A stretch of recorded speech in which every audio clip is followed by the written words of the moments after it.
7th class science chapter 3 ऊष्मा।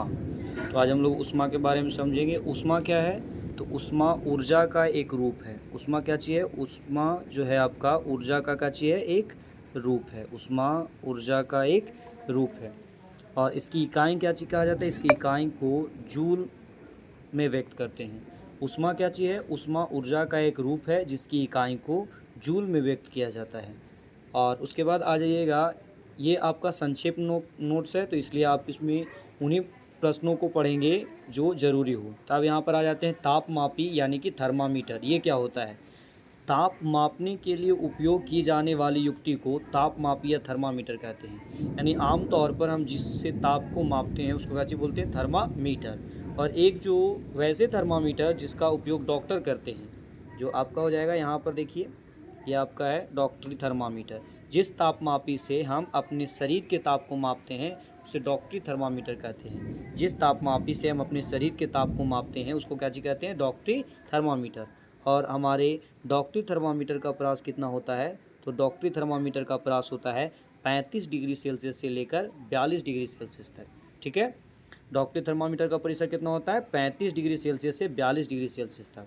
अब एक नोट में आ जाइए कि डॉक्टरी थर्मामीटर होता कैसा है। तो डॉक्टरी थर्मामीटर जो आपका है ये आपका हो जाएगा पूरा का पूरा डॉक्टरी थर्मामीटर के बारे में आ जाइए।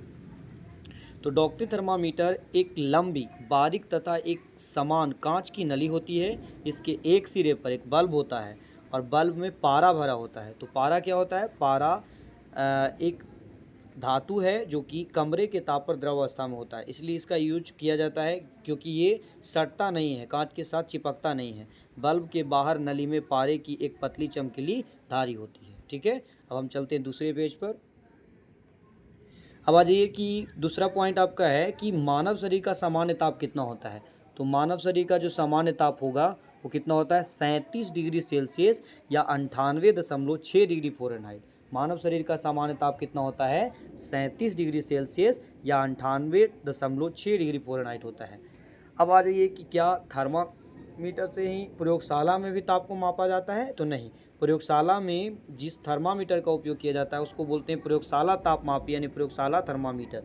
इसका परास कितना होता है यानी कितना से कितना ताप को माप सकता है? तो ये 10 डिग्री सेल्सियस से लेकर 110 डिग्री सेल्सियस तक के ताप को माप सकता है। अब आ जाइए कि ऊष्मा का स्थानांतरण कैसे होता है। ठीक है, तो ऊष्मा का स्थानांतरण, तो ऊष्मा का स्थानांतरण में आपको सबसे पहले समझना है किसके बारे में? चालन के बारे में। चालन आपका क्या है? ठीक है, तो चालन क्या है? वह प्रक्रम जिसमें ऊष्मा किसी वस्तु के गर्म सिरे से ठंडे सिरे की ओर स्थानांतरित होती है। जब जो ऊष्मा होता है वस्तु के गर्म सिरे से ठंडे सिरे की ओर स्थानांतरित होती है तब उसको चालन कहा जाता है। और यह चालन प्रक्रिया को ठोसों के साथ देखा जा सकता है। ठीक है, यानी कि चालन क्या है? वह प्रक्रम जिसमें ऊष्मा किसी वस्तु के गर्म सिरे से ठंडे सिरे की ओर स्थानांतरित होती है उसको चालन कहते हैं। नोट में आप याद कर सकते हैं कि ठोसों में ऊष्मा का चालन होता है। ऊष्मा का चालन कहाँ होता है? ठोसों में। अब नेक्स्ट पॉइंट में आ जाइए आप, चालक। चालक किसको कहते हैं?